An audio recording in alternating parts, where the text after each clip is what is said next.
তাদের অনেক টাকা পয়সা এখনো দেশের মধ্যে আছে, অনেক টাকা তারা পাচার করে নিয়ে গেছে।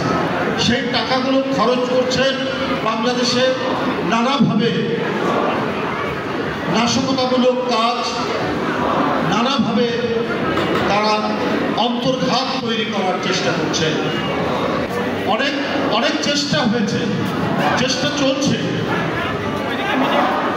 এদেশে যারা পরাজিত শক্তি তারা অনেক, তাদের অর্থবিত্ত আছে, তাদের অনেক টাকা পয়সা এখনো দেশের মধ্যে আছে, অনেক টাকা তারা পাচার করে নিয়ে গেছে। সেই টাকাগুলো খরচ করছেন বাংলাদেশে নানাভাবে নাশকতামূলক কাজ, নানাভাবে তারা অন্তর্ঘাত তৈরি করার চেষ্টা করছে। কিন্তু এই দেশের মানুষের যে প্রাণের যে শক্তি, এই শক্তি অফুরন্ত। এই শক্তির কাছে সকল নাশকতাকারী চক্রান্ত ভেসে যাচ্ছে, ভেসে গেছে, কেউ কিছু করতে পারবে না। আজকে আমার বিস্ময়কর মনে হয় যে আজকে কেন আমাদের পার্শ্ববর্তী দেশে এই ধরনের একজন পরাজিত মানুষকে সেখানে আশ্রয় দেওয়া হয়েছে। কেন যে শিশুর রক্ত পান করতে দ্বিধা করেনি, যে কিশোরের রক্ত পান করতে দ্বিধা করেনি, যে তরুণের বুকে গুলি চালাতে দ্বিধা করেনি, আজকে তাকে কেন আশ্রয় দেওয়া হয়েছে? কেন তাকে প্রতিষ্ঠা করার জন্য নানা বয়ান তৈরি করা হয়েছে? আজকে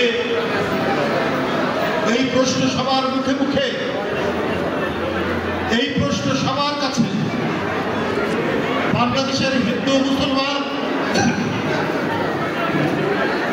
বৌদ্ধ খ্রিস্টান একযোগে আমরা ৭১ সালে লড়াই করেছি না?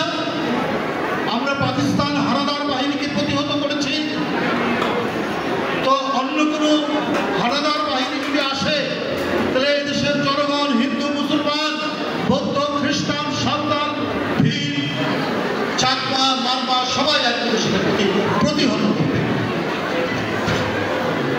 এটা আমাদের অঙ্গীকার, এটা বাংলাদেশের মানুষের অঙ্গীকার। বাংলাদেশ তৈরি হয়েছে কে মুসলমান কে হিন্দু এই পরিচয় নয়। বাংলাদেশ তৈরি হয়েছে এই সীমানার মধ্যে যে জনগোষ্ঠী বাস করে তার ধর্মীয় পরিচয় যাই হোক, সে মুসলমান হোক, হিন্দু হোক, বৌদ্ধ হোক, খ্রিস্টান হোক, সে তার দেশকে ভালোবাসে, দেশের মানচিত্রকে ভালোবাসে, দেশের প্রতিটি জনগোষ্ঠীকে ভালোবাসে। এই ভালোবাসায় উদ্বুদ্ধ হয়ে কেউ যদি বাংলাদেশকে নয়া উপনিবেশ বানাতে চায়, দিল্লি এবং দিল্লির যারা দাবিদারি করেছে দেশের পরাজিত শক্তি, তারা যদি নয়া উপনিবেশ বানাতে চায়, এদেশে হিন্দু মুসলমান সবাই একযোগে সেটি প্রতিহত করবে। এটাকে কোনো উপনিবেশ বানাতে দেবে না। আজকে করতে চায় যারা বাংলাদেশের গণতন্ত্রকে এবং বাংলাদেশকে পরাজিত করাতে চায়, তাদেরকে বিনাশ করার যে মন্ত্রণা, বিনাশ করার মন্ত্রণা আমরা পাই এই দুর্গা পূজার মধ্যে। দেবী দুর্গার যে বাণী, সেই বাণীর মধ্যে দিয়ে, সেই বাণী শুধুমাত্র হিন্দু ধর্ম সম্প্রদায়ের বাণী নয়, দেবীর বাণী সমগ্র মানব জাতির বাণী। দেবীর বাণী বাংলাদেশের প্রতিটি জনগোষ্ঠীর বাণী। আমরা সেই বাণীতে